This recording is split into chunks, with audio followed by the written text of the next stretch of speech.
எல்லா நலமும் எல்லா வளமும் பெற்று இன்புற்று வாழ வாழ்த்துக்களுடன் வணக்கம். இந்த பதிவில் மேச லக்னத்தில் பிறந்தவர்களுக்கு யோக தசை நடப்பில் இருந்தால் அந்த யோக தசையானது அவர்களுக்கு எந்த மாதிரியான பலன்களை தரும் அப்படின்றத பற்றி இந்த பதிவில் பார்க்கலாம். மேச லக்னங்கிறது காலபுருஷனுக்கு முதலாம் வீடை கொண்ட ஒரு லக்னமாக இந்த மேச ராசி லக்னம் வரும்.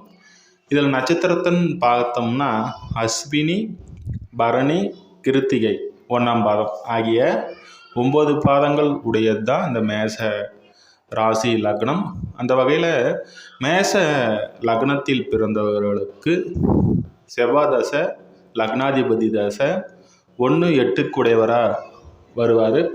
அந்த வகையில் இந்த செவ்வாய் தசையானது இவர்களுக்கு வரும்போது லக்னாதிபதி தசை என்பது சிறப்பான சில நல்ல பலன்களை தரும். அந்த வகையில் செவ்வாய் தசையானது பூமிகாரகனும் சகோதரக்காரகனும் ஆவறதுனால குரு சம்பந்தப்படும் போது இவர் சிறந்த ஒரு மருத்துவராகவும் அதே போல் இவர் பூமியால் லாபம் சம்பாதிக்கக்கூடிய 8ஆம் இடத்துடன் தொடர்பு கொண்டால் ரியல் எஸ்டேட், பங்கு சந்தை, எல்ஐசி போன்ற அமைப்புகளில் சிறப்பான ஒரு நல்ல பலனை தரக்கூடிய அமைப்பில் செவ்வாய் தசை என்பது 7 வருடம்.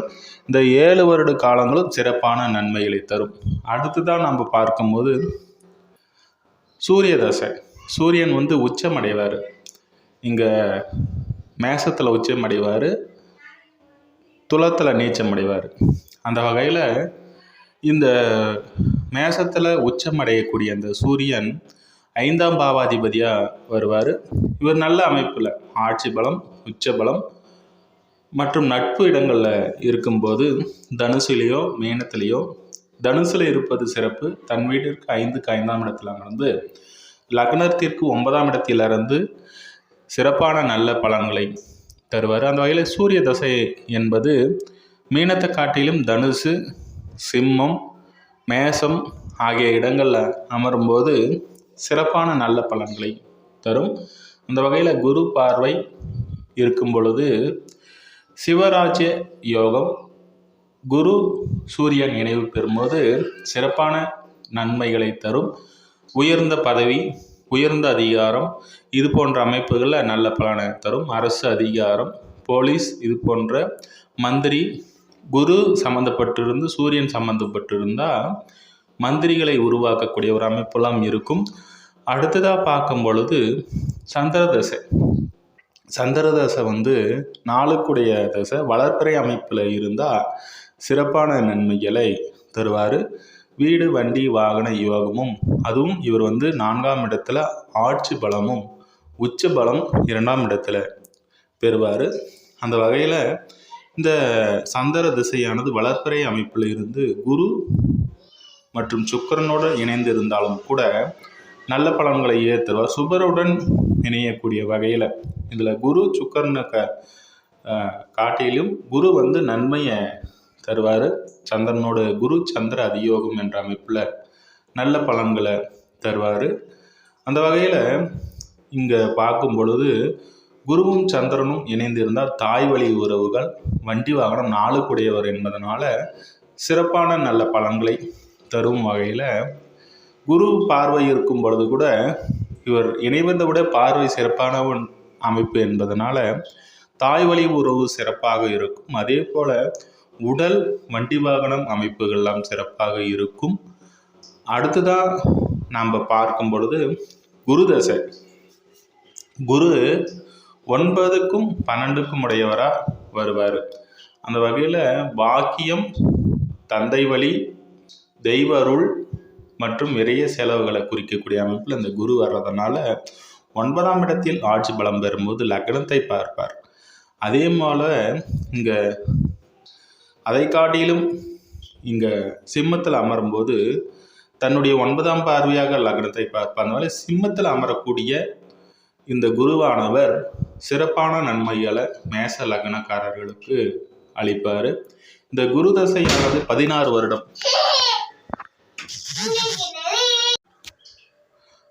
குரு தசையானது 16 வருடங்கள். இந்த 16 வருடமும் சிம்மம் மற்றும் தனுசு, ராசியில் அமர்ந்து இருக்கும்போது கூட நட்பு நிலை பெறுவார்.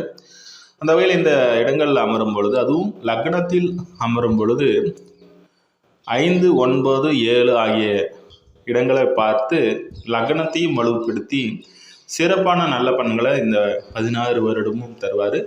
லக்னாதிபதி உச்ச அமைப்போ மற்றும் ஆட்சி நிலையோ, உச்ச அமைப்பை விட ஆட்சி பலம் பெறுவது சிறப்பு. ஏன்னா 4ஆம் பார்வையாக லக்னத்தை பார்த்துருவார். இது கொஞ்சம் குற்றம். அந்த வகையில் இங்கே ஆட்சி பலம் பெறக்கூடிய இந்த செவ்வாயுடன் குரு இணைந்து இந்த இடங்களை பார்க்கும்போது அது பிறவியிலே யோகக்காரராக அமைவார். அடுத்ததாக இங்கே பார்க்கும் பொழுது மற்ற அணி அமைப்புகளில் புதன், சுக்கிரன் ஆகியவர்கள் இங்கே லக்னாதிபதியுடன் இணைவு பெற்று இருக்கும் பட்சத்தில் அவர்களுடைய தசை கூட ஓரளவுக்கு சில நன்மைகளை தரக்கூடிய அமைப்பில் தான் அமையும். அந்த வகையில் குரு, சூரியன், சந்திரன், செவ்வாய், அதிலும் சந்திரன் வளர்ப்பிறை அமைப்பில் இருக்கும். கேது தசை அடுத்ததாக பார்க்கும்போது கேது தசம் 7 வருடம். இந்த 7 வருடம் கேது தசையானது 3, 6, 10, 11 ஆகிய இடங்களில் இந்த பாவ கிரகங்கள் அமைகிற பட்சத்தில் இவர் பாவரும் இல்லை, சுபரும் இல்லை. கேது என்பவர் ஞானக்காரகன். அந்த வகையில் இவர் லக்னத்தில் அமர்வது அவ்வளோ சிறப்பு இல்லை. இருந்தாலும் 3ஆம் இடத்தில் அமரும்போது எதையும் சிந்திக்க வைத்து செயல்படக்கூடிய ஒரு இடமானது இந்த 3ஆம் இடத்துல கேது அமரும்போது தருவார். 3ஆம் இடம் இருந்து தைரிய வீரிய ஸ்தானம். அந்த வகையில் இந்த 3ஆம் இடத்துல கேது அமரும்போது எதையும் யோசித்து செயல்பட வைக்குவார். இது புதனுடைய வீடு. அந்த வகையில் சிறப்பான சில நன்மைகள் தான் இருக்கும். அதே போல் இங்கே சகோதரக்காரர்கள், இந்த 3ஆம் இடம் சகோதர ஸ்தானம். அந்த வகையில் சகோதரர்களும் இவர்களுக்கு பெரிய அளவில் தொந்தரவாக இருக்க மாட்டாங்க. 6ஆம் இடத்துல கேது அமர்வது என்பது வேலைகளை சிறு சிறு தடைகள் இருந்தாலும் கூட 6ஆம் இடத்துல கேது அமர்வது கூட சில விஷயங்களை புரிய வைப்பார். 6ஆம் இடம் கடன், எதிரி, நோய் ஆகிய இடத்துல இருக்கும் பொழுது சில நல்ல விஷயங்களையும் அங்கே தருவார். அதே போல் 10ஆம் இடத்துல கேது அமரும்போது ஒரு வகையில் சிறப்பு தான். 10ல் ஒரு பாவையாவது அந்த மாதிரி கேது அமரும்போது ஜீவனம், தொழில் அமைப்புகளில் ஒரு சில நல்ல பலன்கள். ஏன்னா குறைச்சி கொடுக்குறவர் கேது, அதிகமாக கொடுக்குறவர் ராகு. அந்த வகையில் குறைச்சி கொடுத்தாலும் கூட ஒரு நிரந்தரமாக கொடுக்கக்கூடியவர் பிடங்கம். அதாவது கொடுத்ததை திருப்பி புடுங்காத அளவில் கேது கொடுப்பார். ஆனால் ராகு கொடுத்துட்டு வட்டி முதலுமா அவருடைய தசையில் போகும்போது பிடிக்கிட்டு போயிடுவார். கேதுக்கும் ராகுக்கும் உண்டான வித்தியாசம் இதுதான். 11ஆம் இடத்தில் அமரும்போது லாபஸ்தானம். லாபம் குறைவாக இருந்தாலும் நிரந்தர வருமானத்தை 11ஆம் இடத்துல கேது அமரும்போது கும்பக்கேது, நல்ல கேது, அந்த வகையில் நல்ல நன்மையை தருவார். அந்த வகையில் இங்கே 4 பேர் ஒரு லக்னத்தில் பிறந்தவர்களுக்கு நன்மை செய்வார்கள். 4 பேர் விடுதலை செய்வார். அந்த வகையில் இந்த 4 சந்திரன், குரு, சூரியன், செவ்வாய், கேது வளர்ப்பிறை சந்திரனாக இருக்கணும். அதுலேயும் தேய்பிறை சேர்ந்து ஒரு கெடுதலை தருவார், மத்தியம பலனை தருவார்.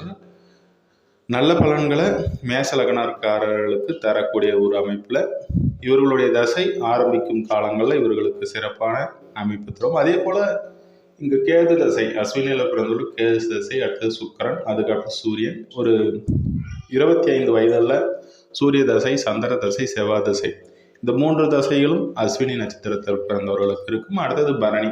ஒரு கிட்டத்தட்ட ஒரு 15 வயது இதில் சூரிய தசை ஸ்டார்ட் ஆனால் இவர்களுக்கும் அடுத்தடுத்து சூரிய தசை ஒரு 6 வருடம், சந்திர தசை 10 வருடம், 16 வருடம், அடுத்த வரக்கூடிய தசை செவ்வாய் தசை ஒரு கிட்டத்தட்ட ஒரு 23 வருடம் சிறப்பான நல்ல பலன்களை பரணி நட்சத்திரக்காரர்களுக்கும் தரும்.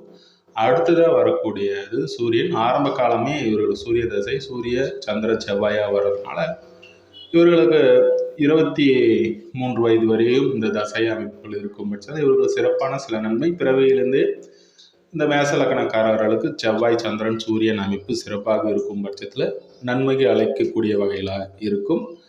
இது போன்ற பதிவுக்கு எனது சேனல் சப்ஸ்கிரைப் பண்ணுங்க. அடுத்ததாக ரிஷபம் லக்னத்தில் பிறந்தவர்களுக்கு அவர்களுக்கு யோகா அமைப்பு பெறக்கூடிய தசா அமைப்புகள் எப்படி இருக்கும்ன்றதை பற்றி ஒரு பொது பலனாக பார்க்கலாம் நண்பர்களே. நன்றி, வாழ்த்துக்கள்.